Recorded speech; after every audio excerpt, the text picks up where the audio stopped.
Thanks for joining us for our live stream. We are live here at the Weather Network covering snow squalls impacting millions across southern Ontario over the next 24 to 48 hours. A lot of them happening for the Thursday commute, and then again the Friday morning commute, Saturday night if you're going out. So there's a lot going on across Ontario. As cold air moves in, we suddenly feel like we're going from fall to winter. There are widespread snow squall warnings. We also have snow squall watches in place as well. This is different than an area of low pressure moving through. This is part of the new alert system from Environment Canada. We don't have everyone covered here, but again, this is their new system, yellow, orange, and red, and it lets you know immediately what is the risk to you. If you're in yellow, it's a lower risk. If you're in orange, a moderate risk. And then when it gets to red, that becomes a little more intense, a little more extreme. Nobody is currently under that red alert, which is good news. We have Nicole Karkic here, meteorologist. We'll also be checking in with our storm hunter, Mark Robinson, and also reporter Michael Van, who are both out on the streets and experiencing this storm firsthand. Okay, let's begin with Nicole Karkic, who's been Thanks so much, Kim, and watching what's going on. So Nicole, let's get the latest, because I know this is a changing situation. Yes, that's the key thing with lake effect snow. Changeable, varying, they're going to continue to oscillate. Let's set the stage with the past radar and the swath of snow across Ontario, getting into Quebec. But we'll focus on the south, where we're seeing some of those lake effect bands really impacting large populations. Travel will be treacherous. Take a look at this photo that we just got in Moncton, Ontario. This is the snow squalls covering the roads, reducing visibility. You don't want to be on a road like this. So as we take a look at the radar, we're showing you that along the 401 corridor, there are some areas that you're going to drive into that see the squalls. Toronto right now into it, Oshawa, Cobourg, for example. But there's some locales like Hamilton where we're not seeing much right now, but you could be driving and go right into it. Then go further north, and of course you're going to be seeing some much more treacherous conditions as you get closer to the lakes, like the shores of Georgian Bay and Lake Huron. The snow belts, I mean, you live there. If you live in the region, you know the drill. So highway impacts will be for the Thursday evening commute, bursts of intense snow, reduced visibility, the rapidly changing weather. Nicole, I'm just going to interrupt you for a second, because I want to check in with the guys outside. We're going to go to OPP Sergeant Carrie Schmidt, and we're going to come back to Nicole. She's got all the details. We're going to be here for a little while, so we're going to show you who's getting the biggest impacts now. And obviously from that photo in Moncton, we can see some folks are already under a full winter storm. Let's go to Sergeant Carrie Schmidt from the OPP. You can go from blue sky, bright day to dark, whiteout conditions in a matter of seconds, and that can really catch drivers by surprise. And then when that snow is blowing across the road, you can go from dry roads to ice-covered, snow-covered, packed roads as well, which can totally change your ability to maintain traction if you need to make any sudden or unexpected lane changes or stops to avoid a collision. So really driving to the conditions is so critically important. Like this is Mark Robinson. He's done it time after time, season after season. Mark, how's it feeling out there? I know you've made your way to Erin, Ontario, and you're standing in the middle of a snow squall. Be careful. It looks like you're close to the road. I'm sure you have lots of room, but you're looking a little close for comfort. I'm farther away than you might think, actually. Okay. We're well up sort of on the side, but I did want to show you the road here. We're about halfway between Erin and Georgetown. When I started off earlier, I was in Georgetown. We drove up to Erin, and then we turned around and had to drive sort of back down. We're sort of heading back towards the south, back down towards Georgetown, and that is because the squall is sort of pushing north and then pushing south and pushing north. So I wanted to show you the whole thing, just to give you an idea of what it's like to be driving. Right now I'm outside the car, but I think for some of the rest of this stream, we're going to be driving and showing you the conditions that you might actually be driving in. And I want everyone to take these squalls seriously, because we went from blue sky, and I kid you not, there was blue sky just to our north, about 5 minutes drive, and we're into these kinds of conditions. And that's how fast this will change. The big question is, though, how much are these squalls going to lock into place? If they lock into place They're going to be dumping a lot of snow in a fairly narrow band, but it is going to be a lot of snow. So you will go from almost nothing into full whiteout conditions. And keep in mind, this will continue throughout the night, and that makes it even more dangerous. For your night, you can't really see that this, the wall of white is coming. So this is one thing I'm going to say. If you don't have to be driving in any of the squall, sort of standard squall areas, yeah, maybe just wait home. But if you are going to be out and about, make sure you've got all your emergency stuff in your car, extra blankets, extra jackets, a little bit extra water, food, charged cell phones, and just to let you know, I have a shovel in my car. So, that's just in case, because I've never put a car in a ditch ever, right? You don't want to get trapped out there. Sometimes you're driving along and the road is closed and maybe you can't get out again. So it's important if you have these things in your car now in case you do get stuck for a long time. We know that tow trucks get tied up as well if there are several accidents. It's just better not to drive at all. And one of the problems too is that you could head out and it's blue sky where you are, or gray sky, but not a whole lot of snow, and then you hit a snow squall because that's the nature of the beast. Let's go now to our reporter Michael Van, who's gone over towards the Innisfil Way. Is that where you are now, Michael? Yes, so we're actually in Cookstown, just south of Innisfil right now. And I will say, you're just talking about those blue skies. When I left Toronto just a little bit while ago, it was a beautiful blue sky day when I left. And then as we started to make our way north on 400, we started to hit some of those bands along the way. And it does happen very, very quickly. Now, right now, we're seeing those bands moving from west to east, and we've got this mid-level trough. If you look behind me, you can actually see a little bit of that going on behind me. There's some of these lower clouds that are actually moving. You can actually visibly see them moving across the screen there. Those clouds are part of that mid-level trough, and that's sort of what's picking that snow up and bringing it in this direction, in that west to east direction. Now, we are expecting to see that sort of start to drift southward as we head on into the evening hours, and it's making sort of predicting where these bands are going to end up very difficult. But you do want to keep in mind, right now you can actually probably see the sun hitting my face right now. We're actually going to pull around here because honestly I've got some blue sky now here. I want to show you. Eyes on the skies. The skies can actually help you in a situation like this. If you're watching what's happening ahead of you and you can see either the darkness or the lightness, that's really going to be able to give you an indication and help you plan and drive for those conditions. Now, as you can see behind me right now, cars are moving just fine. Obviously, no snow coming down here, roads are clear, everything is fine. But you don't want to get into a situation where you're not prepared for those quickly deteriorating, quickly changing positions. And one of the keys to that is making certain that you have enough space between you and the car in front of you. Do not tailgate.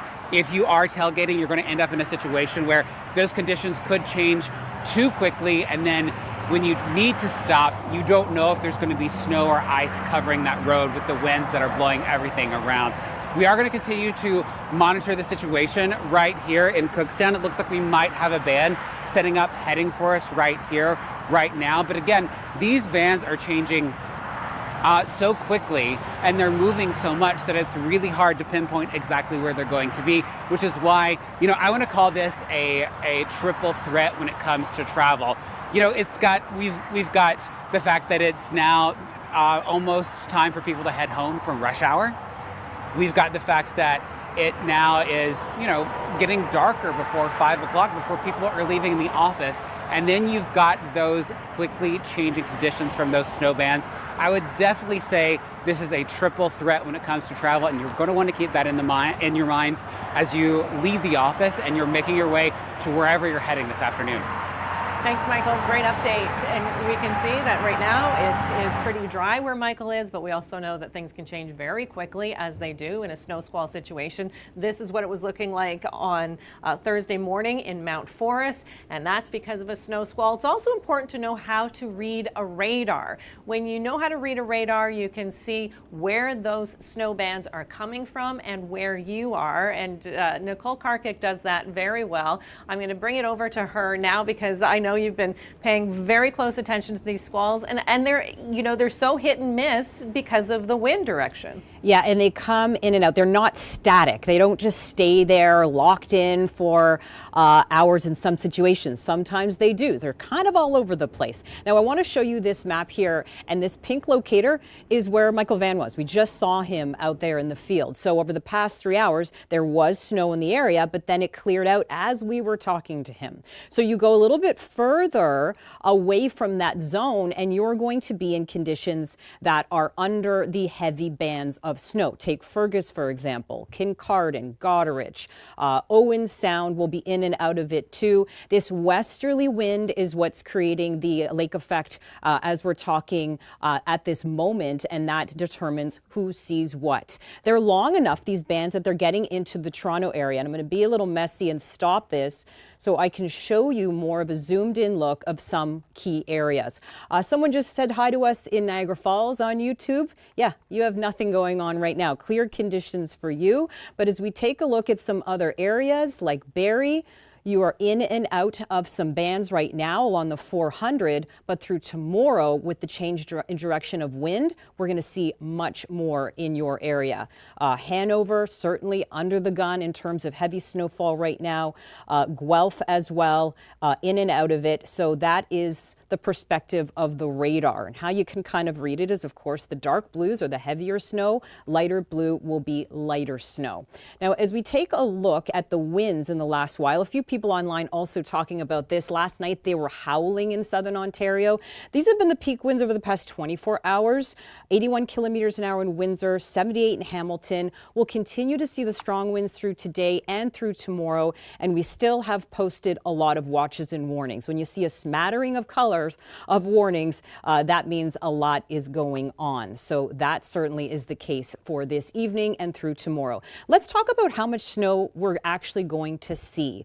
There's large piles of snow, and then there's smaller piles, and not a far distance from them. Again, that's the lake effect magic, I suppose you could say. Toronto, let's talk about you. Along the 401, traveling this evening will be in and out of bands about 3 to 5 centimeters, but it'll be windy, it'll be cooler as you get into the evening hours than we've been of late, especially. Mount Forest could pick up 40 to 50 centimeters. That white zone could be dealing with that, shoveling that through today and tomorrow. These are cumulative amounts. Barrie about 20 to 30 centimeters. With the heart of the worst of it happening through tomorrow. Newmarket on the line of about 5 to possibly 15. So that's the very sharp gradient. So we've sort of broken it down here. Maybe this is easier to understand by color. The purple area is where we have high impacts. We've already seen school closures today, bus cancellations in those areas, and then reduced visibility in the sort of lighter blue, and then the darker blue kind of in the middle. You're seeing a good, healthy amount of snow and travel impacts. Hour by hour, as we get you to that 5 o'clock snapshot, the westerly winds will bring Kincardine to Mount Forest. The bands getting into Orangeville seems to back off in places like Toronto and Pickering, but now Hamilton will be in the mix, as well as areas north of Aurelia. But as we go on, these start to oscillate and they swing a little bit further south because of the wind direction. So through the evening and overnight, some other areas will be seeing more of the impacts. And as I mentioned, tomorrow morning, traveling through the 400 from Newmarket towards Barrie in that trajectory, not going to be fun. I had a few people calling me, asking me if I should be traveling around Collingwood through tomorrow morning. If you can hold off, do it. If not, just go on those major routes, because a lot of the side routes in situations like this do get closed down. Here's a snapshot of Friday, 6 a.m. local time. So that's where we're going to see the stronger bands. So notice the key areas that are out of it, but we're going to push towards St. Mary's, Newmarket, and Oshawa to be dealing with those bands for the nice Friday morning commute. Another zoomed in look here at the snowfall, and you can see again reiterating that this is not a huge event for places like Mississauga, Brampton, Markham, for example, but a good 3 to 5 centimeters. And I think, Kim, people are going to feel like it's a lot colder through this evening and tomorrow because we've been above seasonal, but winter is entering the chat.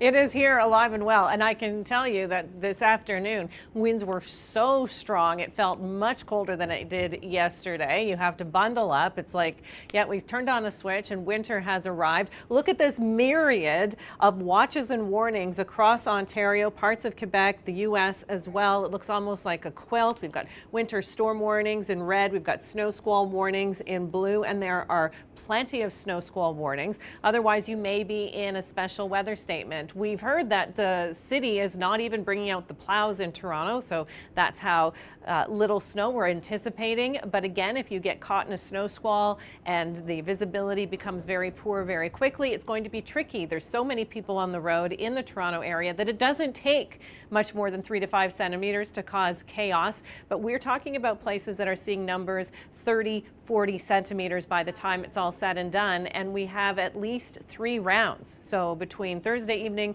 Friday morning, and then again on Saturday night. So there's a lot going on. Winter's really here. I hope you had time to get your winter tires on. I know there's been a mad rush of late, and I hope that you were successful in doing that. We're going to go now to Mark Robinson. He is on the roads right now that are looking very wintry, very snow covered, and you're going slow, I see, Mark.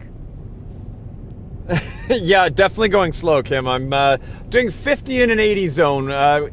Partly because I want to show you the roads so you get an idea of the road conditions right now, but more importantly, so that I'm as safe as possible. But I did want to take you into some of the areas. Some of these are rural areas, and off to sort of, you look on the left side of your screen there, you can see those fields. There's not a lot of trees there. That means that the winds can really pick up the snow that's on those fields, blow it across the road, and you get that little bit of extra of snow. But as we're coming in towards the forest here, you can see the trees there. That's going to block that snow just a little bit. So you might think, okay, we got to, it's not quite as bad.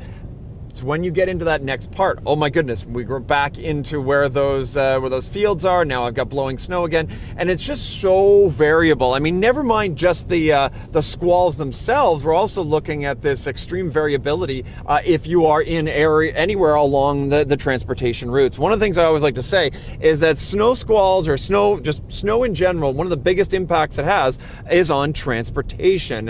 Tornadoes hit everything. They cause all kinds of problems, but snow is really that sort of getting from place to place that it really has that major effect. And that's exactly what we're seeing in these snow squalls. And you can kind of see, as I'm sort of pulling back into the center of the squall, you can sort of see the visibility dropping very quickly. Oh, and here comes a school bus. And one of the things I want to emphasize, or at least talk about, is that we're getting very close to when the kids are getting out of school. The school buses are going to get the kids. Again, they may take a little longer to get anywhere, so just keep that in mind if you're sort of waiting for the kids and the bus hasn't come yet. It's likely because of the conditions that you're seeing right now. So definitely not too bad just yet, but it's really going to depend. Now I am looking at radar. I'm just going to pull over to the side here, so I'm going to take a quick look at the radar. And from what I can see, there's a band setting up. If you sort of draw a line, Blythe to, oh my goodness, Kitchener, Waterloo, Guelph region, that's where the sort of a stronger band is beginning to set up. So I'm probably going to head down that way along the 401 just to see how the 401 is moving. At this point, I'm assuming pretty good, but I am seeing some heavy snow around that Highway 8, 401 area, over to sort of Highway 6 that leads up to Guelph. That's definitely about to get hit with some heavy snow. So keep that in mind if you're driving in the area. But take a look outside right now. That is the kind of conditions that you might be going through if you are in that area near Kitchener, Waterloo, Guelph region. I think a lot of kids are going to be wondering whether or not they have school tomorrow. It depends on where you are, because if we're talking about 30, 40 centimeters of snow, I'm thinking it will be a snow day for a lot of folks. So what's going on here? So we've got these really warm bodies of water, the Great Lakes, Georgian Bay, Lake Huron in particular. We've got this cold Arctic air that has moved into the area. So we've got a difference between what's happening in the upper atmosphere and what's happening in the water. And that cold air, warm air combination Plus, you get the winds all going in the right direction.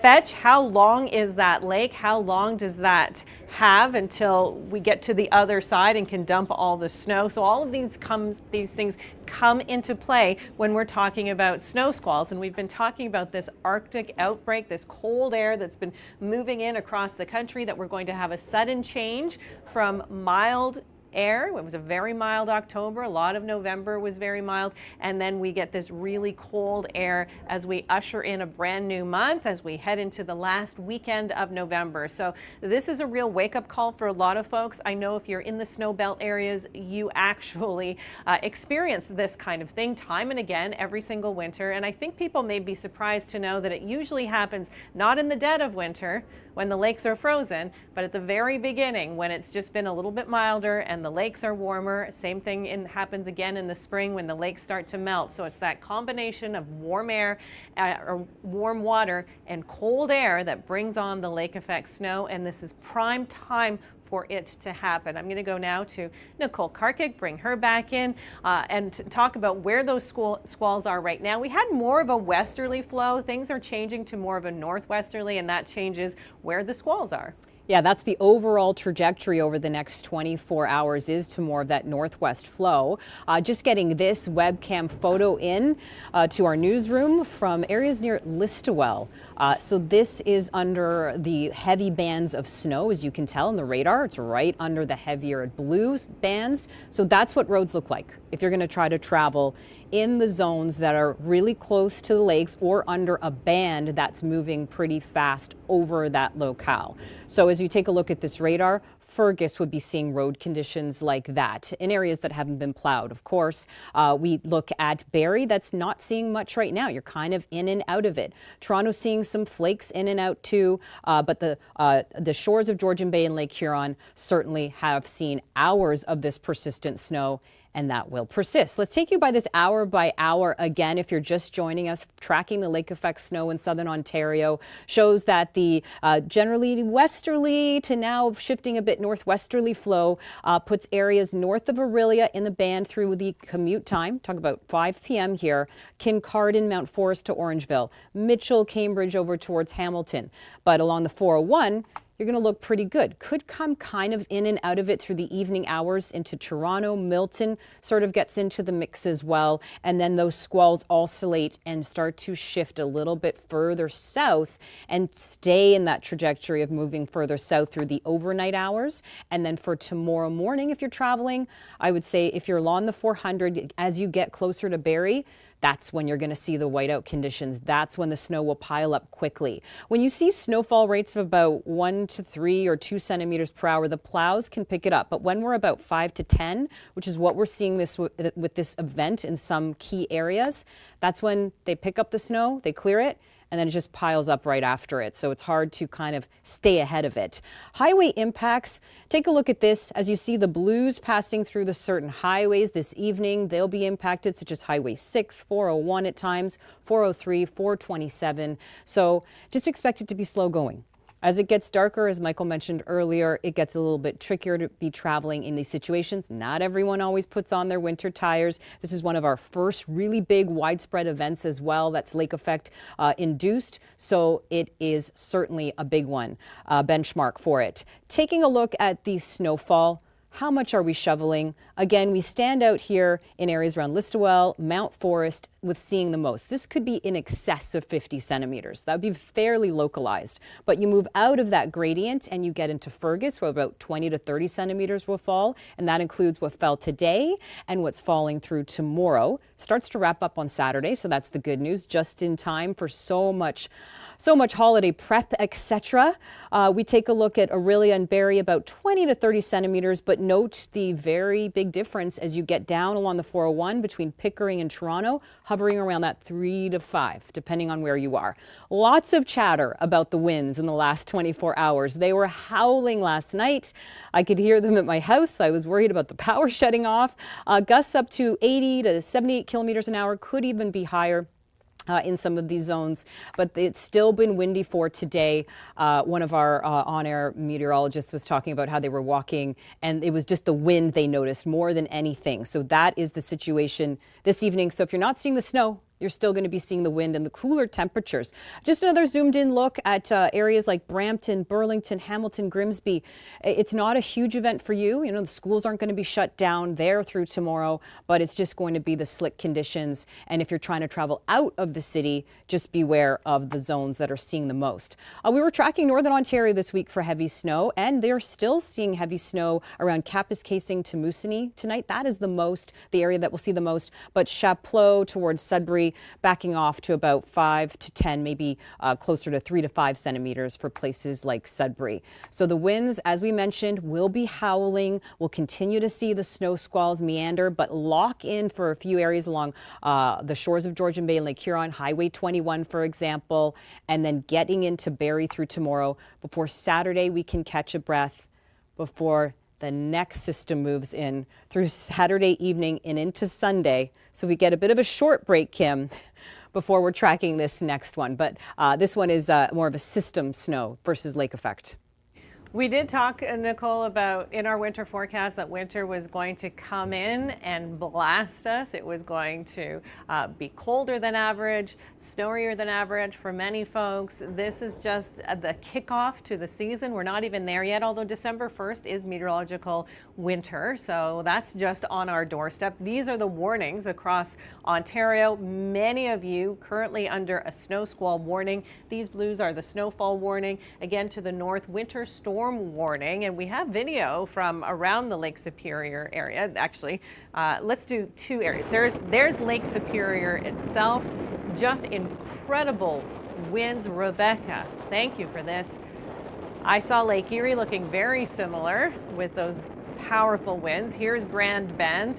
So yes, this is something we all felt, whether or not you saw the snow yet or not, you knew the winds were strong. And whenever we get really powerful winds, it's an indicator that the weather is changing. And that's exactly what's going on. So we have, again, widespread warnings. We do have some wind warnings along the shores of Lake Ontario, but everywhere else is either under a special weather statement, a snow squall watch, snow squall warning. And again, these snow squalls are meandering. So who gets what? It depends on how the winds are lined up. And again, they move. So if they stay in one spot for a long period of time, you're more likely to get that snow piling up and getting those big squalls, those big numbers, 30, 40 centimeters of snow, and in some cases even higher than that. It's early in the season, I know, but not too early for snow squalls. This is very typical for this time of year. Our Mark Robinson, our storm hunter, knows all about it. I believe we have him here. I can see the camera. He's driving the roads right now and experiencing it firsthand. It looks like a wall of white ahead of you, Mark. Yeah, that actually might be the camera. Let me just see if I can change that just a little bit, because it's actually what I wanted to show you is the very, very cool part of this. It's actually out of the squall. That is blue sky and sun you can see ahead of us. Oh, I'm transitioning from the squall that's sort of going into... Yeah, sorry about that. Well, I'm actually going from the squall that was going through Erin and down towards Brampton, and I'm transitioning over to the one that's much heavier, a lot more snow that's hitting in and around the Guelph to Kitchener-Waterloo region. That squall really getting going, and that's the one that I'm seeing is likely having quite an effect on the 401.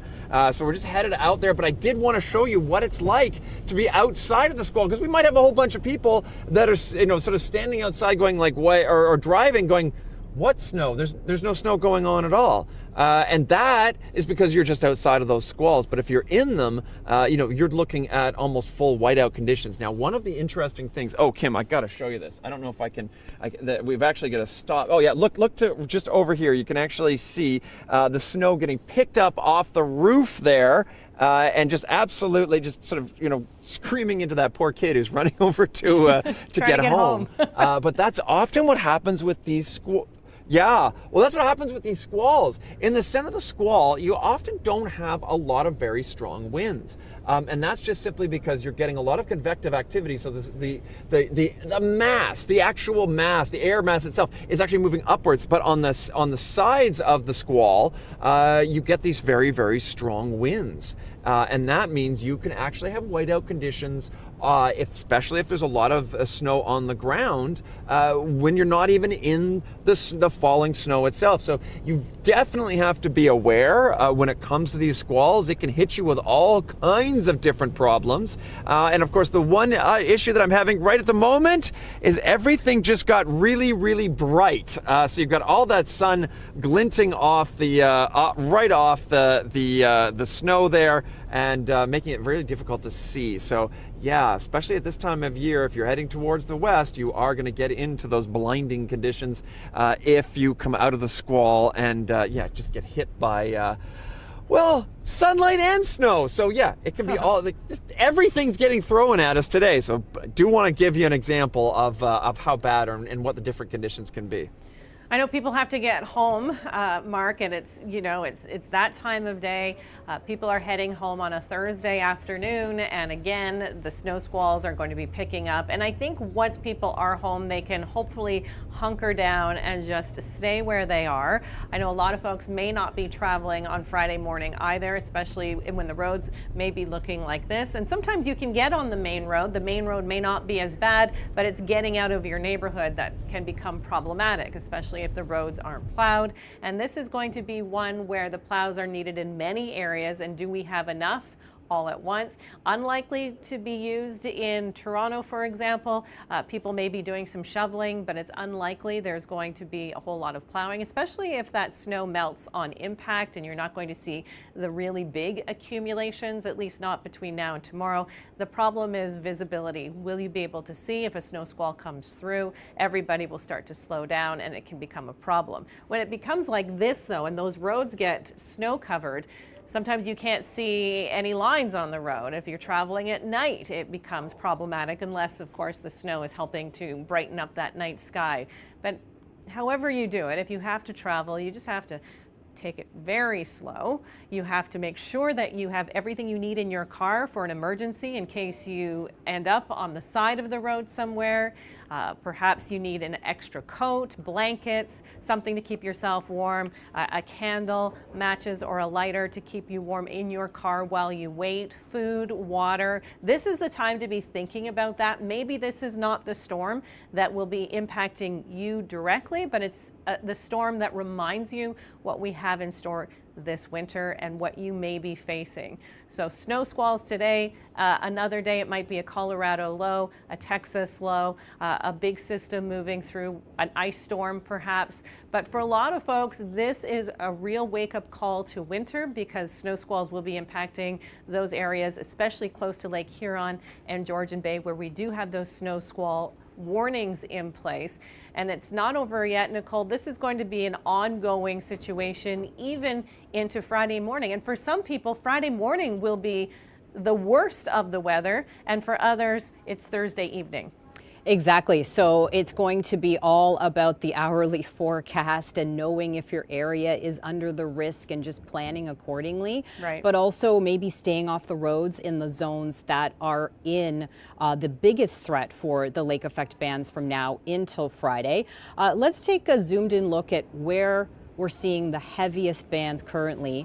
And as you take a look at any radar, it's going to be the legend that helps you out the most. And here you can see Kincardine is in the dark blues. That's the heavier bands of snow with more that westerly, sort of northwesterly winds that are starting to move in. And Owen Sound has been seeing heavy snow, Fergus as well. Towards Barrie, it's kind of been in and out. At this point, Toronto's seeing some flakes too, and a lot of people sort of chiming in online saying that it's just crazy winds too. But then you have some areas like down towards the southwest where not much is going on. Someone was asking what's happening to us in Windsor. You're going to see some snow through this event, but this is not your big snowmaker. I actually think that you might see more as we head into this weekend with the next system moving in. So where you see the sort of gray areas like Niagara Falls, yeah, it would be clearer conditions, easier roads for traveling. But then you get up to where the heavier bands are falling, and Mount Forest, for example, we've been looking at the webcams there. They're totally snow covered in some instances. I'm sure there's a lot of road closures. I'm sure the side roads, some of the major routes, of course, they try to take care of first in these situations. Let's take you through the hourly forecast for travel. And for that key time, 5 p.m., that's when a lot of cars are on the roads. These are the areas highlighted in the arrows that I'm showing you, the bands under the blue, which would be seeing the most intense lake effect bands. So that's high snowfall rates that gets into Hamilton, even Waterloo, Orangeville, in a break around Aurelia before we start to see this evening and those bands start to shift south. So you could get really out of it in Huntsville, for example. And then tomorrow morning, really cautioning drivers around Barrie. The 400 route, of course, is very busy, and if you're traveling overnight tonight through early tomorrow morning, that would be an area where you're going to want to give yourself extra time if you have to travel. Friday, 6 a.m. snapshot towards St. Mary and London, just in between there, sandwiched in there along the 401 is where we could be seeing certainly some heavier bands of snow as well. So some highway impacts will certainly be on the table today through this evening and tomorrow morning. The snowfall amounts, here it is. We've been showing this through the day today, and it's such a huge gradient. Of course, with lake effect snow, it can be that one area gets locked in a band and you see high amounts. Meanwhile, down to other areas, you get less amounts. So one of the key zones that could see the most is Mount Forest to Listowel, 40 to 50 centimeters or more, perhaps 20 to 30 centimeters for Barrie when all is said and done. And then the gradient drops as you get closer to places like Toronto and Pickering and Oshawa, where we could get 5 to 10, maybe even 3 to 5 centimeters of snow, but still seeing the winds, etc., and the dropping temperatures this evening. Notice that it starts to drop off by Saturday. We're going to take a beat, take a breath, shovel, do what you need to do, get out to the stores, because then another system sweeps in, and this one is system snow that could actually along the shoreline bring a rain snow mix around London, even Toronto. So that is something we'll fine tune as we get closer to it, but no rest for the wicked as we sort of are loading the winter weather. The winds also have been very gusty. We've seen gusts up to 81 kilometers an hour for Windsor in the past 24 hours. It was howling last night, so this will certainly be ongoing as well, Kim. And as we talk more about the watches and warnings, people might be confused if they're looking at Environment Canada or even our website, because Environment Canada changed their alerting system. And Kim, you know a little bit more about that. Nicole, the thing is they wanted to make it easier for people to understand what their risk is for any particular storm. They already do this in countries around the world. The UK does it, France does it, New Zealand does it, and on and on. What they do, this is a traditional watcher warning map, the ones that we're used to. This is showing snow squall watches, snow squall warnings, special weather statements. The maps will more likely look like this in the future. Anything in yellow, it means there is a risk to you, but it is low. This is the most common color that you'll see because we do get a lot of storms, but not all of them will have great impact. So that's yellow. Orange, however, now we're moving up a little bit in the risk, and the highest would be red if you are under a red alert, no matter what it is. And we, you know, of course, it's red alert ice storm, for example. You know that the risk is high, and you really do need to be prepared, especially for days without power or something along those lines, a lot of destruction perhaps. So with this storm, with these snow squalls, we're in the yellow and the orange. So especially if you are in those orange areas adjacent to Georgian Bay and Lake Huron, then you have at least a moderate risk and you need to take precautions. Our Michael Van has been out and about looking for the snow squalls. I know we were talking about the fact that they move around a lot. It looks like you found some snow, Michael. So tell me where you are, how you got there, and what's it feeling like right now for you? You know what, we've made our way over to Thornton. We're only probably about 5 kilometers from where we were earlier. It did not take us very long at all. I mean, I think we were only on the road for maybe 2 kilometers before we hit that sort of south side of this band, and we just kind of went further west, just a little bit further into it.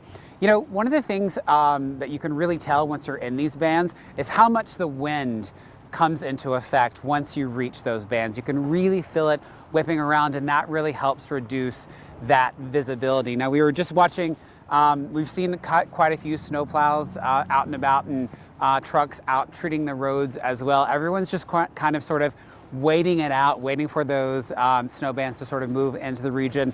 This snow band, Nicole was talking about this a little bit earlier, we're just sort of on that that edge of the snow band that's coming right off of Owen Sound right now, to give you a little perspective of where we are. Now, I will tell you there's school buses that are sort of out and about, making their way through the afternoon hours, getting kids home, which is good. Hopefully kids will get home safely long before the worst of this system hits. But if you are still at work, you know, you're gonna be hitting the roads in those evening hours once the sun goes down.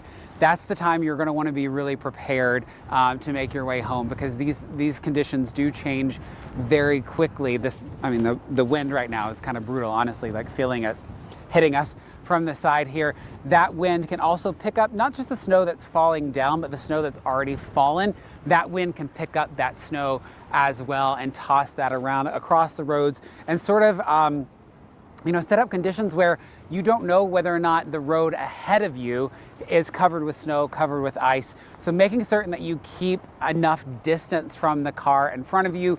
Do not tailgate. That's where you get into a lot of danger. Now, we're going to continue to stay within this snow squall. Here we're going to sort of continue to monitor the situation. You can actually start to see, Dave, if you want to, my camera guy Dave here, you actually start to see a little bit of snow starting to accumulate just on the top of the grass here as well. We are going to continue to monitor the snow squall as it makes its way into the region. Keep an eye on the conditions that are changing very rapidly here where we are in Thornton. Thanks, Michael. Yeah, a lot of kids are just heading home now. This is going to be one of those tricky timing situations where people are probably trying to decide whether or not they should go now or wait until later. And again, because these snow squalls are on the move, it's different from a system moving through where you kind of can track how many hours it will take for that system to move in where you are. With snow squalls, a little bit different because it's all dependent on the wind and the direction of the wind and the power of the wind, whether or not your road will look like this. And sometimes it doesn't take long. This was in Mount Forest on Thursday morning. Sometimes it's a matter of an hour or less before it looks like this. And if you get a snow squall in the same area for several hours, that's when we're talking about those 30 plus centimeters of snow. And there are many communities that are expected to see that. We even have 50 plus on our map in the snow belt areas of Ontario. You know, it's great to live on the shores of Lake Huron and Georgian Bay, one of the most beautiful spots in Ontario to live. And yet in the winter, boy, those lakes can really turn on you, because when it comes to snow squalls and lake effect snow, it has to do with how warm those lakes are, how warm they got over the summer months, and then contrast that with that cold Arctic air that is bound to move in at some point, and it has, usually behind a cold front, and then we get these lake effect bands setting up. They usually don't happen all winter long, and we are predicting a colder than average winter this year, and that means that the lakes may freeze up sooner than later. That's good news when it comes to lake effect snow squalls. It puts that lake effect machine to bed for a few months at least. If it's a milder winter, that doesn't tend to happen. So it's still fairly mild. We haven't really gotten into the heart of winter yet, and that's why we're seeing conditions like this. Nicole, let's take a look at where those squalls are right now, where people have to be concerned. And it's not just tonight. This is an ongoing, impactful, I don't want to say system, because it's not really a system, but it's an impactful storm or event that's going to be, affecting a lot of folks, not only this afternoon, but tomorrow morning as well. Yes, because, the lake effect bands can really create those whiteout conditions. When we have system snow, moves a little bit slower. Sometimes the winds aren't as bad, but with this, you can get an area locked in the heavy snowfall rates, and it produces a scene like Kim was showing. Let's show you by contrast what it looks like. This is in the past half an hour to an hour around Kitchener. So you can see with this radar, they were under the blue in the past 3 hours, but then they got a bit of a clearing. So on the roads, you can see the snow covering the grass, but the roads looking pretty good. We take you to Bradford as well. No signs here of any snow. And on the chat in YouTube, people are saying, I live here, there's no snow. I live here, there's no snow. But then other people chiming in are saying, snow started to fall here. It's been snowing for hours. It feels like winter. And that is this snapshot here of places like Moncton, Ontario, where you can see it is completely snow covered, looking like the dead of winter, looking like the plows will need to be working overtime in this area. Let's take a look at the radar as a whole, and there's some pockets again. Areas in the gray, when you see that area, that will be in the clear, but it sort of moves in and out of some of the zones. Like Toronto, for example, has been in and out. So seeing bursts of snow followed by nothing. You go north of that and towards areas around Wyerton, Kincardine, Goderich, Fergus, Kitchener, and it's been a little bit more persistent with the direction of the wind we've seen over the past little while. I would take it out to about 5 p.m. here, and the arrows show us where some of those squalls will be at their worst. So if you're in those areas, if you need to travel along those highways, just take note, maybe wait a little bit, maybe wait a couple days until there's more clearing happening, especially in the areas that are seeing the more darker bands of the snow. Traveling around Barrie through tomorrow morning will be tricky. It starts to really ramp up through the evening and overnight as we shift to more of a northwest flow, and that will start to include the 400, very heavily traveled, of course, but you also have Waterloo, Cambridge, and Hamilton through this evening and tomorrow morning, seeing some bands at times too coming in. So this will be the situation. Just a little movie playing out here of some of the highway impacts. 427, 403, Highway 6, Highway 401 at times will be under the gun, so to speak, with the heavy snowfall. But the heaviest snow, where is that going to fall? That's the big question mark. We've been showing this throughout the hour today, and it looks like places like Listowel, Mount Forest will be piling up the most snow with this event. But Owen Sound, 30 to 40 centimeters. That's no slouch either. Fergus, 20 to 30 centimeters. Newmarket, kind of on that line, that blue gradient, pushing close to 15 perhaps, or 10. But into Barrie and Orillia, good amounts of snow there. This is making ski hills happy. They want to get that base. They want to get the good temperatures too, to build it up so that they're primed for the ski season. So this is certainly healthy for some businesses that rely on this. After we get that snow moving out, and it will shut down, the lake effect will wind down as we get you into Saturday morning. We do see Saturday evening through Sunday system snow that starts to move in. And guess what? After that, cold air. We're opening up the floodgates for cold air to funnel in through this weekend. And this is just a snapshot of our temperature story for Toronto. So that line is 0.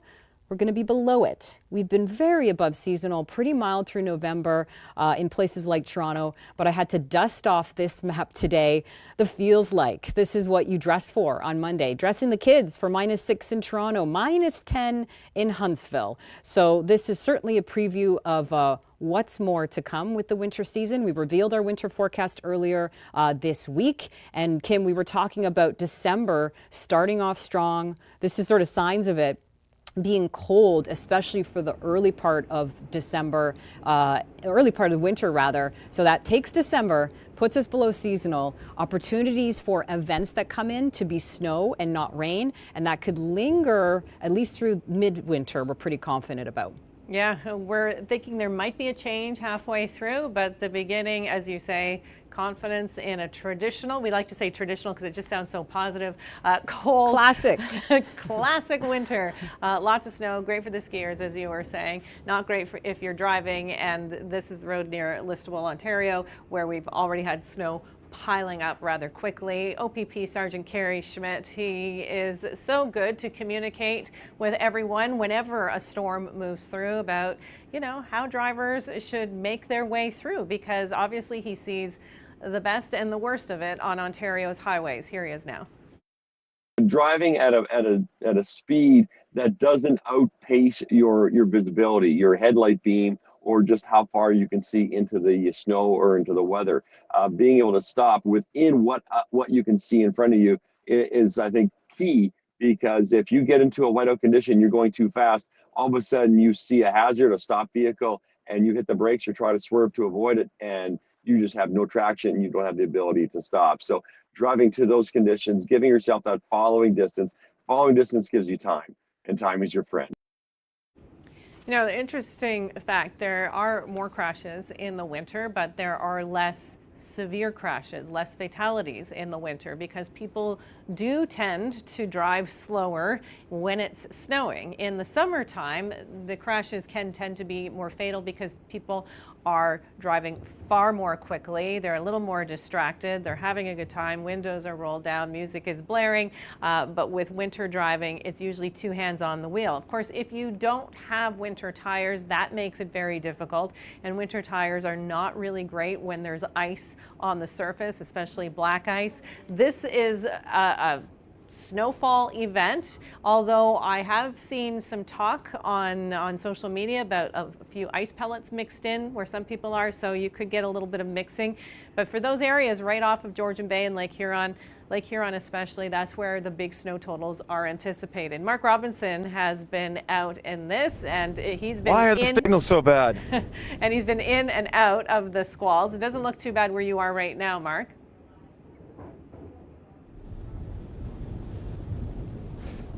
Yeah, Kim, it's the snow isn't too bad, but the cell phone signal is not great. So I may break up a little bit here. I've just headed down towards the 401 where the stronger band is, and that's sort of the goal, is to see how bad the 401 is, and it doesn't look too bad where I am right now, but you can see the remains, are like what's left of it. And I've been hitting some areas that have a lot of snow on the road, other areas like this that are nice and clear. We're losing Mark's signal. You know, when I'm looking at Mark's drive right now, we can see those huge fir trees or pine trees on either side of the road. Those become like protection when you're driving in a storm like this, and especially if the snow starts to really whip around. We see snow fences when you're up and it's farmland mainly. That can be helpful as well. But with blowing snow, obviously we know that it can get very bad very quickly when it comes to visibility. So slow going, poor visibility. What's going on? We've got wide open bodies of water, the Great Lakes. We've got cold air coming in. We know that all weather really is warm and cold air clashing. And if you want to really simplify it, it's warm air rising, and then we get ourselves some lake effect snow. And in this case, not just lake effect snow, but snow squalls, because they're a lot more intense. Again, there's the warm water, the cold wind, up comes the cloud, and on the other side, down comes the snow. It's not just that, of course. The winds have to be lined up in the atmosphere, some closer to the ground, some higher up, and if they're all lined up in the same direction and they're going right across that lake, so the fetch of the lake is long, you're more likely to see heavy bands of snow on the other side of the lake. And as I was saying earlier, Nicole, it's great to live on the side of a lake, to have a cottage in the summertime, in the fall, it's absolutely gorgeous. But come lake effect time, boy, things can change in a hurry. And I know there are people who have cottages or who are thinking, I hope it's okay. I hope trees don't come down. Yeah. I hope, you know, there's a lot of things to think about when you're expecting 40+ centimeters of snow. Absolutely. I mean, the huge travel implications, not being able to get the kids to school, the work, etc. It's such a ripple effect. And often when it happens during the week, there's more impacts than, of course, if it could happen on a weekend. We take a look at the radar here and look at this. I mean, blue is everywhere here across Ontario. From north to south, the streamers just flying off those lakes in a majestic fashion. Well, I want to show you this. We were doing this earlier, what it looks like if you're not seeing the snow squall versus if you are. And this was just a little bit earlier today, 1:29 p.m. to be exact in Kitchener, when it was clear skies, but they're starting to see more of that filling in. You can see with this radar here. But then we go here to Parry Sound, where we've got a little bit more snow covering the region, but they're just starting to get into it on this highway here. And this will continue to be ongoing. We've been going over the watches and warnings. There are snow squall watches, warnings. Special weather statements are across areas along the 401 where we're expecting to see the snow and the wind continue, but it's the warnings where the travel is to be avoided if possible. Kim's been talking about Environment and Climate Change Canada's new warning system today, and you might be noticing that if you checked out their website or have seen anything on our website around that. But basically, it's going to be a new system. We'll still see the warnings that say snow squall warnings, rainfall warnings, etc. But they're also categorizing the level of risk to you and the confidence in the forecast. So Kim will talk about that more with the time we have left. But we are confident that if you're in the purple zone here, we will see impacts for your travel between now and through the day on Friday.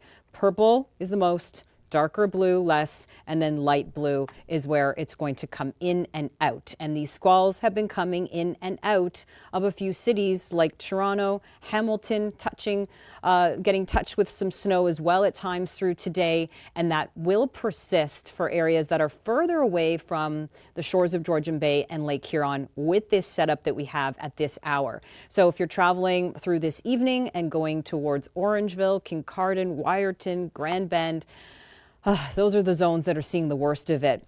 Showing you again this hour-by-hour forecast, highlighting the areas under the blue, the dark blue, where we're going to see the highways get flooded with high snowfall rates of more than 2 to 3 centimeters per hour. This could be 5 to 10 in some of the harder hit areas like Mount Forest. And then that continues to shift a little bit further south through this evening and overnight. And then if you weren't under the heavy bands today, you might be waking up to them tomorrow. If you're in Barrie, for example, Newmarket starting to see it, even Oshawa and Pickering getting the band touching down there through the Friday morning commute. So highway impacts, of course, this time of year when you get some of the first bigger events. People don't know how to drive for some reason, it seems, and you get messy situations and it could be a little bit slow going. We've been reading the chat on YouTube, a lot of people saying they want the snow. Someone said, bring it all to Ottawa because we want a fat bike and ski. So we've got people excited about this snow, but not excited to travel in it, especially when you're piling up to possibly 40 to 50 centimeters. And that was one of our headlines this week that grabbed a lot of people's attention because yes, some locales will see that amount. But the gradient is pretty steep. You move away from Mount Forest and you get close to 20 to 30 centimeters around Fergus, Orangeville on the line, 15 to 25 there. And we say such a big range because with lake effects, one neighborhood could get slammed with a lot, while the next sees, 5 to 10 centimeters less. Drawing your attention to Oakville, Toronto, Grimsby, Oshawa, some of those major routes, 3 to 5 centimeters, mostly through this evening for Toronto, for example, but you're going to feel the winds of change. I grabbed this map, which is the estimated snow on the ground. It's the estimated snow depth. Western Canada has some snow. You got some pockets that have some empty areas, but this was the estimated snow on the ground from earlier. So I'm going to take a picture of this and show it tomorrow, and it's going to look very different because we're going to be piling that up through this evening. Also, Kim, as we catch a break on Saturday from this snow, Saturday evening sees the return of more snow, even maybe a rain-snow mix for some in the south. And then the floodgates open for the cold air. Are you ready for it? I haven't asked you this yet. I thought they'd already opened. I felt cold already today, and yes, I don't know. I think I do. I think I have the gear. We know there's no bad weather, just bad clothing. So as long as you're dressed for it, you're dressed warmly, you're dressed in layers, and you're not outside for too long of a time. I think we can all embrace winter in our own way. I know that you touched on this a little bit, Nicole, but because these bands are so narrow, they are difficult to forecast who exactly will get what. And sometimes someone not expected to be in the snow squall will get in the snow squall because the winds shift slightly, and then somebody gets 30 centimeters of snow. Or someone who was maybe forecast to get 30 centimeters of snow ends up getting 5 to 10 because the snow squall didn't stay over where they were. So that's why they're very tricky. I know models have difficult time with snow squalls as well, but they have a decent time knowing they're going to happen, but who's getting what gets a little bit more tricky. Let's go to Michael Van now, who has been out in this, feeling the wind on his face, feeling the cold as well. And, it takes time for Canadians to get used to the cold. We wanted to, drop by increments, and eventually we'll get there. We'll be fine with minus 10 in January, but it's hard at the beginning, Michael. It absolutely is difficult at the beginning. I mean, it's like you just never feel fully prepared for it. It doesn't matter how many layers you put on. It's like it still hits you and it freezes you to the bone in those first, super cold weeks that we have, So We're talking about how difficult it is to forecast where these snow bands are going to be. Well, I can tell you on the ground here, it's just as difficult to be sort of tracking those snow bands to show people sort of what's happening where we are. Now, speaking of where we are, we're just sort of northeast of Alliston, kind of moving around a bit, tracking these bands a bit. Now, when we first got here, it was coming down pretty hard, but if you look just over here, you can actually see where the sky clears up a bit. That's back further to the east. We are going to be continuing to make our way west, where these bands seem to be getting a little bit stronger. And if you actually, I'm going to have David sort of pan this way as well, you can actually see how much darker it is as you head west of here, and that's sort of where we're heading next, to keep an eye on what's happening here on the ground. Now, one of the things we talked about earlier that I wanted to bring back up is I like to think of these snow band events like this as sort of a triple threat when it comes to your travel. You can already tell it's starting to get a bit darker here as we head into those late afternoon hours. So number one, we're looking at the nightfall happening before that 5 p.m. mark. So a lot of people are still at work. Speaking of still at work, we're heading into that rush hour time period. And number three, we're talking about that triple threat there. Number three is these snow bands are just so unpredictable. So as much as we try to forecast where these bands are going to be, it's very difficult to sort of get it down to a pinpoint. So that's why we're out here trying to do the legwork in order to help people at home understand how these bands are moving, and so that you don't have to get out in them as well. If you do have to get out, it is important to be prepared. Have those safety kits in your car. Make certain that, if you do end up in a situation where you end up in a ditch or off the road and you are in one of those heavy bands that is just pounding snow, piling up, that you are prepared. You have your phone is charged up. You've got some extra food, maybe some water in your car, some blankets, things like that.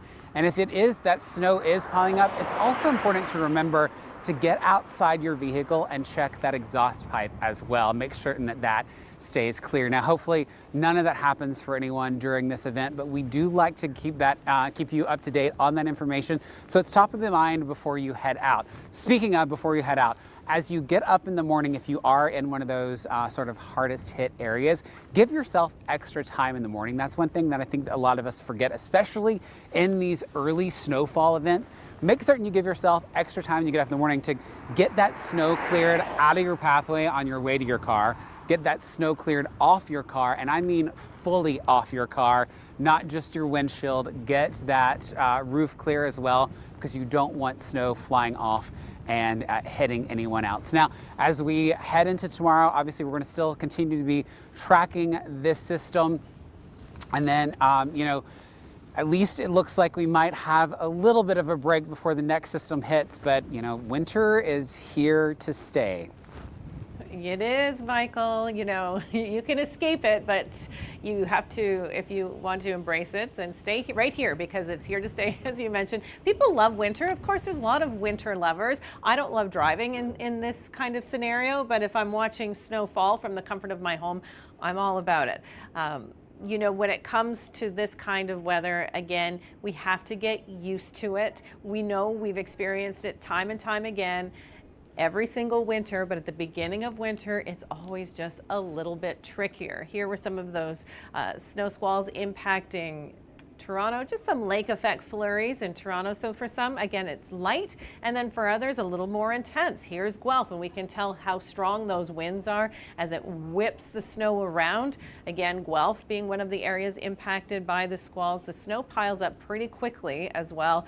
And then, of course, the winds. So in Cobourg, it's all about the winds on Lake Ontario, and we can see here, look at those waves just popping up there as a result of those very strong winds. We've been seeing images out of Lake Superior. Lake Erie has been wild as well with those winds. So yes, just be aware. It's the lakes that's helping to create this scenario when it's all said and done, but it's just too warm usually, sometimes on the shores of Lake Ontario, around the GTA, Lake Erie, to really get that snow to pile up. But if you're Lake Huron or between Lake Huron and Lake Ontario. Smack dab in between is usually the sweet spot for some really heavy snow and being impacted by those lake effect bands. Let's go to our storm hunter, Mark Robinson. I know that this is not his favorite kind of storm to chase. He would rather be somewhere tropical. But Mark, you know, it's part of the job. I'm sorry, and I know it's easy for me to say in this studio, but you know, I appreciate what you do out there.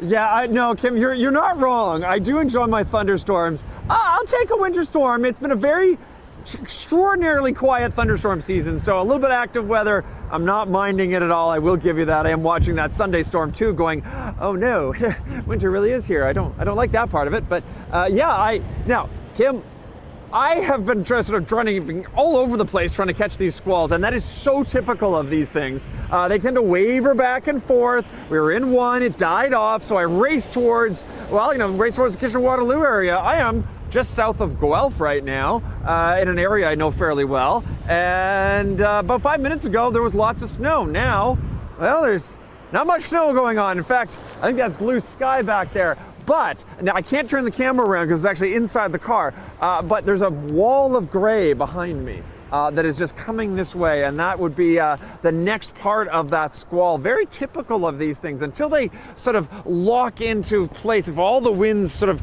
as you go up through the atmosphere, are doing exactly the same thing, they're all sort of coming from the same direction, that's when you get the squalls, really sort of, setting up and getting going.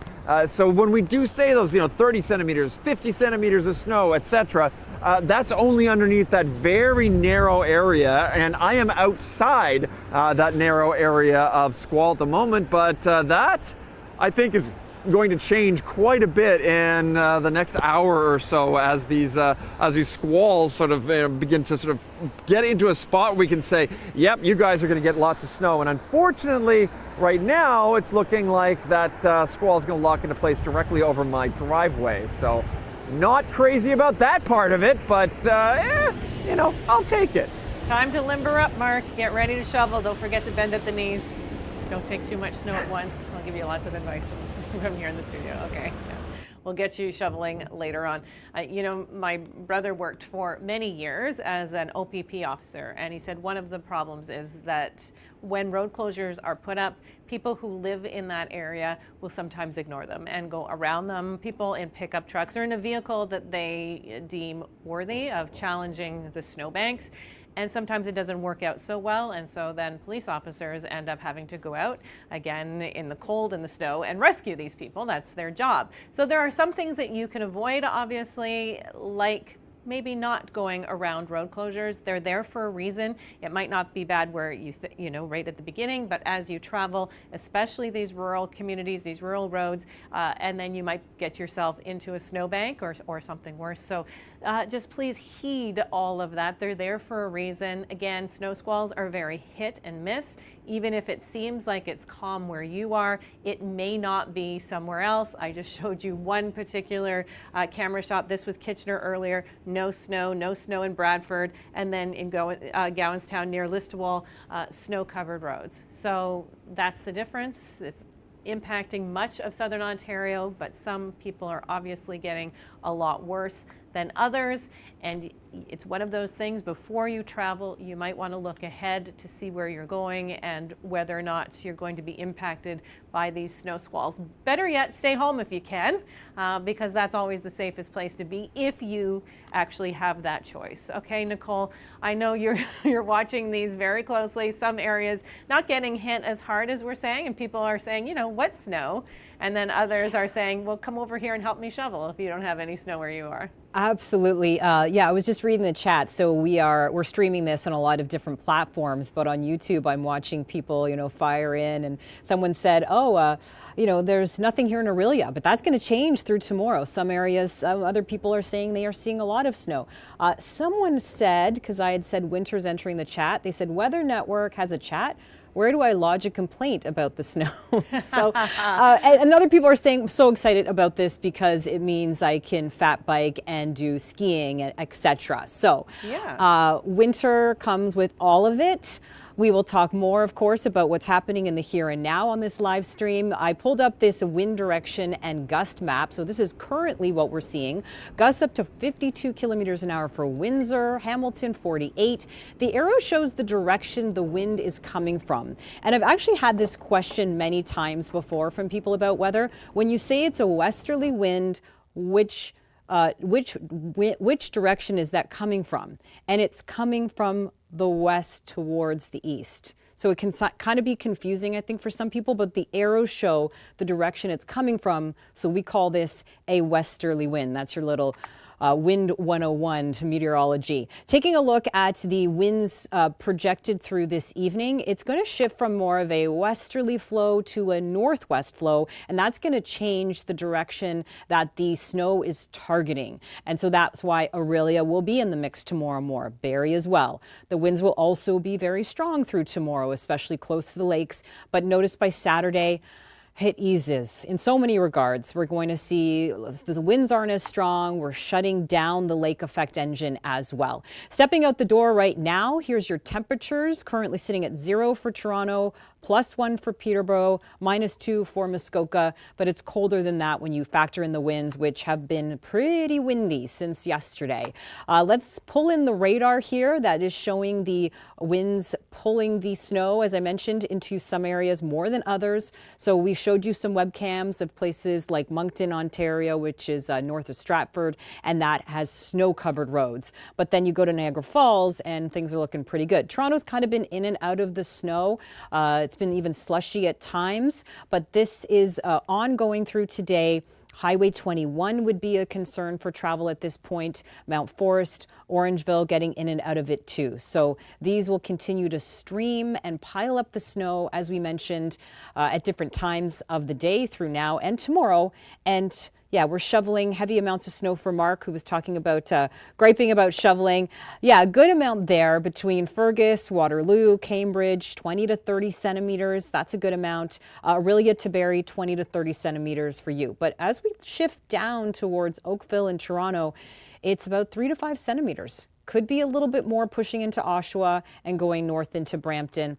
But if you're going to travel outside of the city, just take note that this is ongoing. So the bands through the 5 o'clock hour, the snapshot again is going to be the Mitchell-Waterloo corridor towards Cambridge, Hamilton, Mount Forest. Listowel continues to get into it this evening. Now Aurelia will pull you into the mix, and then we'll shift those squalls a little bit further south. So now into tomorrow early morning.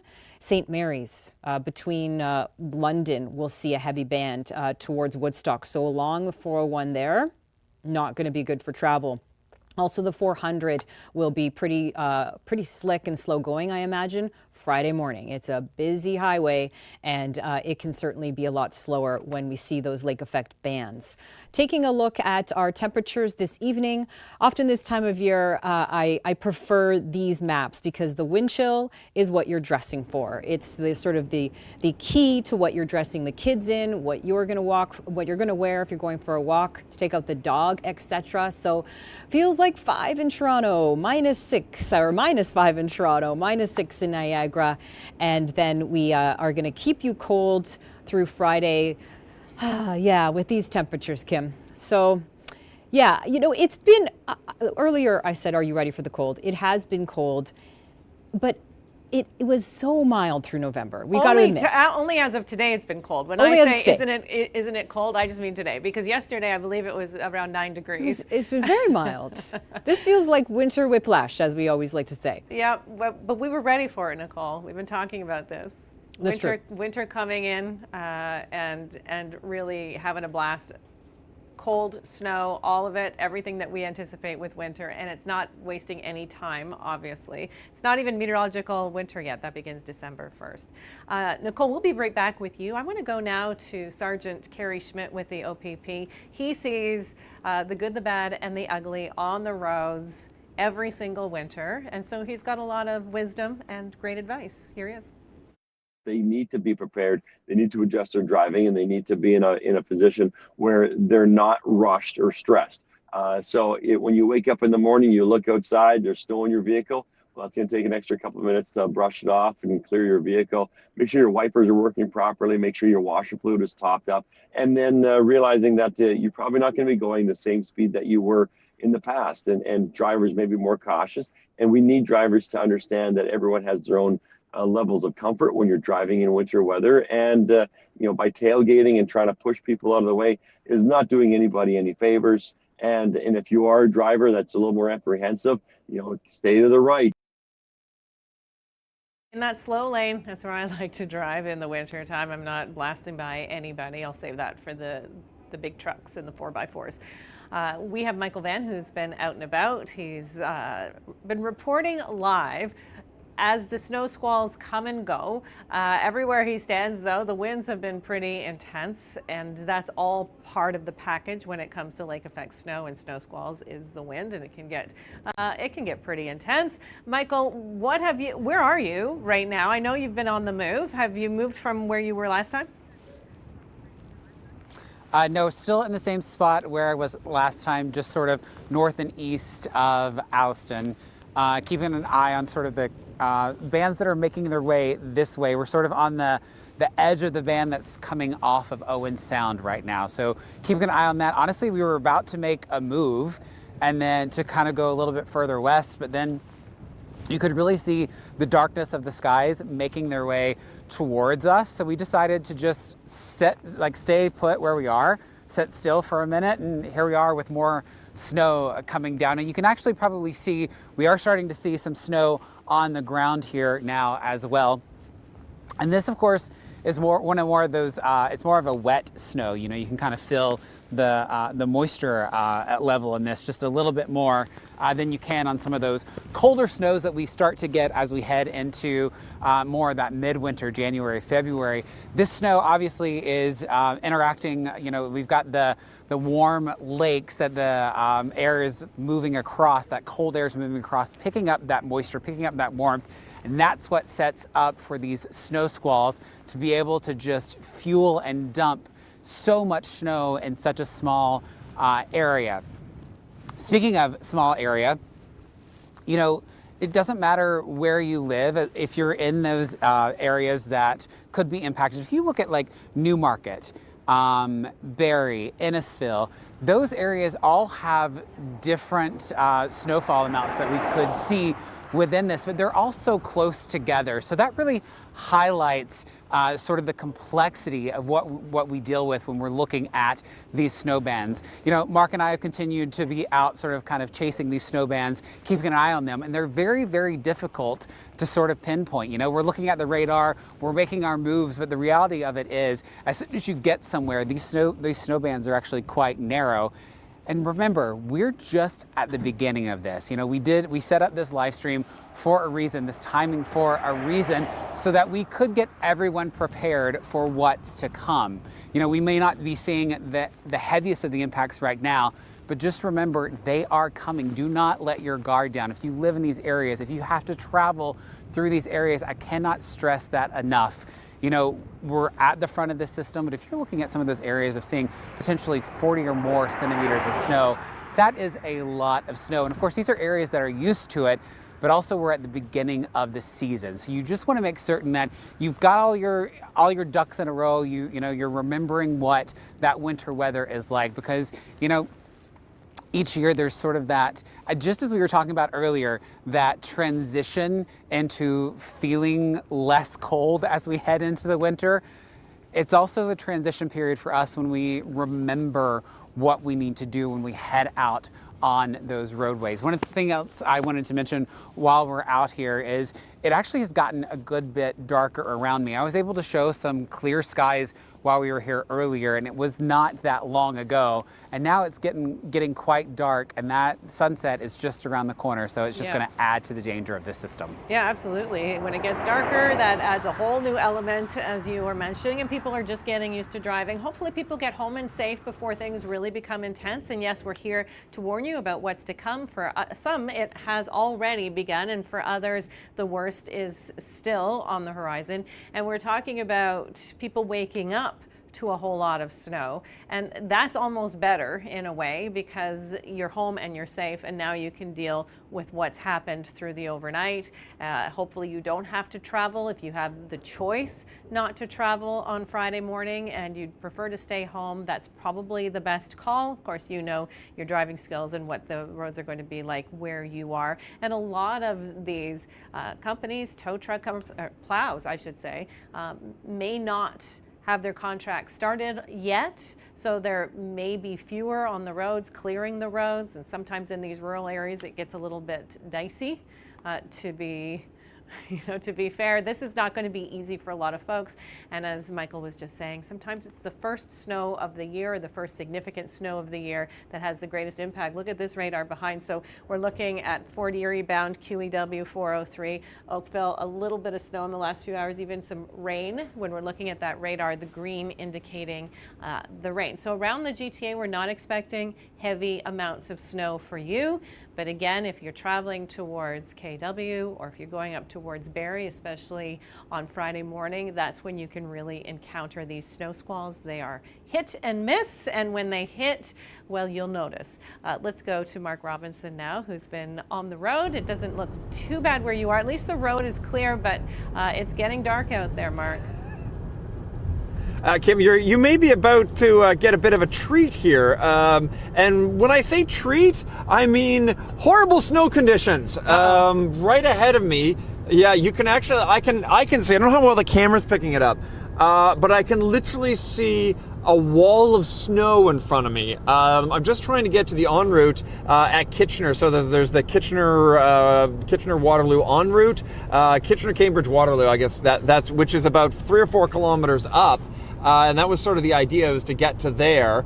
And I don't know if I'm going to make it there before the snow really starts to hit. But I want you to take a look at the amount of cars on the road. And, when I was in some of these rural areas, there's a few cars here and there, no big deal, get lots of snow on the road.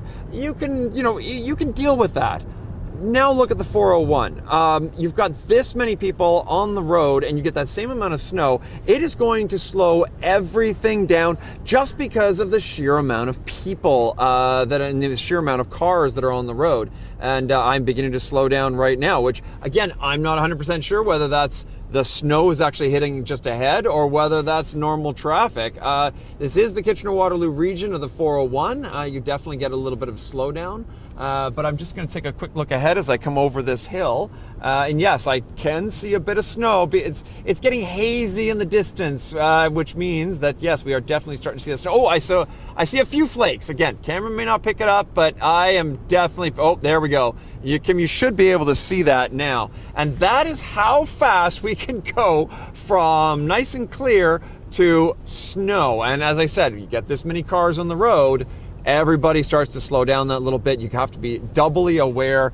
Hands on the wheel. We're talking, when I did my little defensive driving course, it's not the 2 and 10, it's the 3 and 9 position to actually make it so you've got lots of ability to move your steering wheel. At the same time, remember, if you do have to do a maneuver, don't do it quickly. Smooth and easy is what you're trying to go for. And you're also, don't get fixated on the thing in front of you. Look to where you want to go, and you will tend to steer that way. So there's a couple of quick driving tips if you're in the kind of conditions that we may see over the next little while. And Kim, yes, you can actually literally see as we're getting into this, I'm getting worse and worse snow as we're getting towards the en route. Yeah, I'm sitting here in anticipation, waiting to see what happens. I know we're going to get back to you as soon as something does happen. I want you to get to that en route safely, and before anything goes sideways, it's going to slow right down, as Mark was saying, because that's what happens. You can basically drive straight into a snow squall, and you go from visibility to no visibility, and that is the nature of these snow squalls. They are usually bands of snow. The winds can be very strong with them, but it's visibility going from driving on a dry highway like this in Brantford to this in Listowel. So snow squalls come and go as the winds meander from the west to the northwest in this situation. So some people being impacted right now may not be impacted as much tomorrow morning, whereas others who aren't being impacted now will have their worst snow on Friday morning. And Nicole, there's still another system beyond this. So we have all of these snow squalls tonight and tomorrow, and then Saturday night. I mean, if you have plans to go out, you're still going to want to be paying attention because yet another system is on the move. Yeah, for those holiday parties that's at someone's house, you show up in the boots, but then you bring your shoes that you're going to wear for the party on Saturday night. That's the kind of night that we're looking at across southern Ontario. But Kim, you know, we talked about this at the winter forecast, so certainly you and Chris did. We are setting up with an active storm track for this winter, and it's expected to be a colder than normal December as well. So we expected this. We did, and this is a good reminder for people what the next month or so will look like, because we especially believe that the first half of winter will be cold and snowy, and that doesn't just include southern Ontario, prairies, Quebec. You're in this as well because of that cold Arctic air, and skiers will love it, of course, Nicole, because if they don't manage to get a system moving through, boy, they can make that snow no problem with the temperatures we're anticipating. Yes, true, absolutely true. Showing more of those webcams that you were showing, Kim, and this is Parry Sound. Okay. You know, remember this in your brain. Take a snapshot. 3:17 p.m. webcam in Parry Sound. We take you to then just a little bit later, and notice that we cover it with snow on the road. So if you saw that here, there's the first one. And here's the second one. So you see the difference in the road? It's getting more snow covered.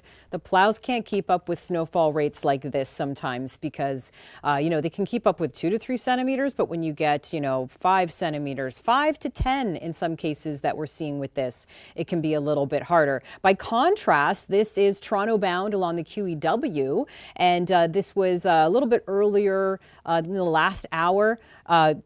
Smooth sailing, looking pretty good. So it all depends on where you are with the snow band and at the time of day that you're traveling. But there's been some areas like north of Goderich where it has been just impossible to travel without seeing something like this, the completely whiteout conditions. So the radar showing the strong westerly winds that is creating the lake effect bands, and this will be ongoing, as I mentioned, as we've been talking about through this live stream. Few people have been asking about Cambridge in the chat on YouTube, saying we haven't seen anything yet. Perhaps the snow's been falling, but the wind's been moving it around, not allowing it to accumulate. According to the radar, you've been under some light snow perhaps, but in a break right now. That's going to change. You're still going to see the snow continue. There's Cambridge through about 5 o'clock. Looks like you're going to be under the band between Cambridge to Hamilton, even Grimsby, as well as Mount Forest, Orangeville, Owen Sound, as well as Midland. Then we get you to 8 o'clock. Cambridge, you get out of the squall, but now we see it shifting south, and we will start to see more areas get into it, like Fergus ongoing, and then Hamilton again. So they will move around slightly, but move and lock more into a northwest flow for early Friday morning's commute. So we've been talking about this over and over. Highway 400 towards Barrie should be more slow going through early tomorrow morning because we'll see those high snowfall rates. And that's when the plows can't keep up. That's when it's slow going on the roads and it's bumper to bumper at times. The amount of snow we'll pick up is laid out here. Big ranges, because there can be big ranges with lake effect snow. Barrie's 20 to 30 centimeters. Cambridge, about 15, maybe 20 centimeters for you.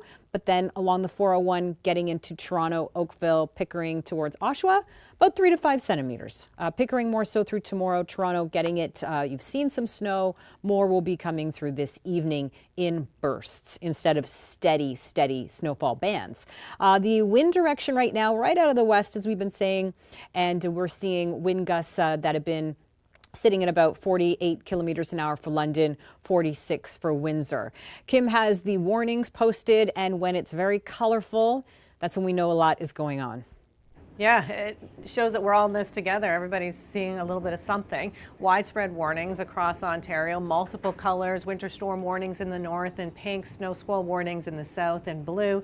Otherwise, you may be under a snow squall watch or you could be under a special weather statement. Here's a closer look at southern Ontario. Anything in this light blue under a snow squall warning, that's where you're seeing the most intense snow. This is where we're anticipating the biggest accumulations, Goderich to Kitchener, Orangeville to Barrie. This is the new alert system. These are just showing the warning, so if you're in yellow, again, it's a heads up. There's a warning for snow squalls.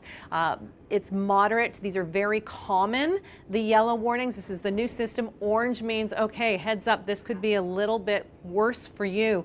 The new warning system will always show yellow, orange, and red. It's for you to know what your risk is with a particular storm. No red alert on this storm, thankfully. When a red alert happens, which is very rare, they don't want to issue red alerts all the time. This is going to be, okay, you really need to pay attention to this storm and you need to take action. So with these snow squalls, we have yellow alert and orange alert only, so hazardous to severe.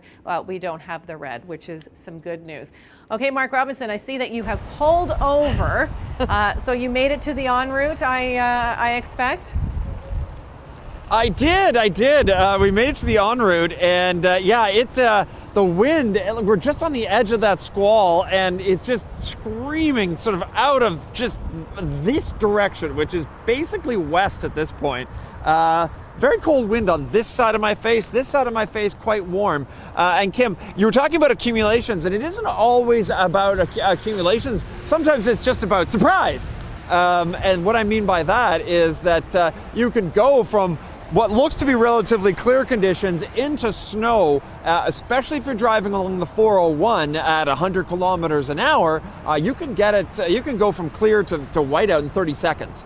That can be quite surprising and quite alarming for a lot of drivers. One of the things you have to sort of watch for is if you see it, this is during the daytime, if you see that sort of gray wall in front of you, be prepared. You're about to drive into some bad conditions. Take your foot off the gas just a little bit, slow it down. Be prepared if you can, and if it gets really bad and you're just not confident with the driving, find an exit, pull off, and sit. I can guarantee you that squall will eventually move away from you. Sometimes it will take quite a long time. In the case of me, I got trapped in Fort Erie for 2 days. That was fun by snow squalls. That is an unusual situation. Squalls today, those ones are moving fairly quickly. So they're sort of over top of you and then gone and then back and then gone. We are looking though at that sort of ominous squall, sort of aiming for the Kitchener-Waterloo, Guelph region. I'm going to be watching that one very closely because I'd like to leave my snow shovel in the garage if I could, please, thank you. We have about 2 minutes here, just a little over 2 minutes. Go over what people need to have in their cars in anticipation of snow squalls like this, or perhaps even, getting trapped in any kind of snowstorm. Yeah, I mean, Kim, in my car, I've got extra blankets, extra snow jackets, like extra jackets, parka. I've got a sleeping bag. You may not need that. Water, extra food. Very importantly, my cell phone charger. Got to make sure I've got that cell phone up and running. And one of the things I often recommend is never going below half a tank of gas. Make sure you've got half a tank of gas at all times, because if you do get stuck, that will at least keep you warm if you have to be in one spot for a long time. Always a good thing. And then of course, boots, jackets, etc. And if you do get into trouble, stick with your car. Don't try to sort of jump out and run across a field if you're in full whiteout conditions. That tends to not end well. So just be prepared. Make sure you've got lots of communication to the authorities. And, make sure that you're prepared to wait. Okay, thank you, Mark. I know a lot of people are actually excited about winter, and they see something like this, and it does not fill them with fear or dread. They're excited because it means that they can get out and play in the snow. They can go skiing, or they can go snowboarding, or they can just take their kids out tobogganing. So this, I'm sure, is good news for a lot of folks. It's more for the people who have to drive somewhere, who have to get out of their homes, and they're looking at a massive amount of snow and can't get where they need to be, that it becomes a little more problematic. I want to encourage you, because we'll continue to follow these storms online and on television. Our live stream is coming to an end, but if you have video and you want to share it with us, if it's safe to do so, we'd we'd love to see it and share it with our viewers and to show us what you're experiencing, especially if you're in one of these communities that will be hit particularly hard with a whole lot of snow. And of course, we want you to be careful out there as well. I want to thank meteorologist Nicole Karkic, who has been covering these storms since early today and showing us where we anticipate the worst of the weather. Michael Van for being out there and reporting live, as well as our storm hunter, Mark Robinson, who's always good to get out in storms like this. And this will likely not be our last live stream of the season, especially since we're anticipating a winter with more snow and more cold than we've seen in past years. And you can always go to our website, theweathernetwork.com, to get our winter forecast. And of course, all the latest details and watches and warnings will be right here.